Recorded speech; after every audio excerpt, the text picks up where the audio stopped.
Mga mangunguma hindi pabor sa pagsulod sang bugas halin sa iban nga pungsod. Nakatutok Daryl Marie Sarmiento.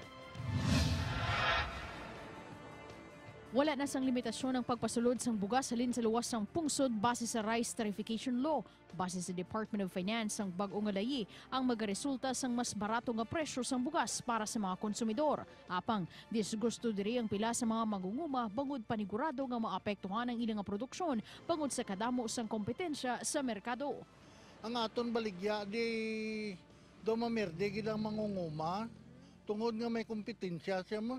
May produkto man kita doon, no? Pasulod pa kita sa iana sa banay. Kalabanan sa ila pareho ang sentimento, apisar mayara sang igaduga nga tarifa sa mga bugas nga nagasulod sa pungsod. Kung sarip pasulod sa ibang nasyon, kundi nga makuan matatan doon, di ba? Hindi mo kudad kumporme kran eh. Una na nga ginhambal sang Department of Agriculture nga pabor para sa mga mangunguma ang iningalihok. Upod kay Hans Disierto, Daryl Marie Sarmiento, One Western Visayas.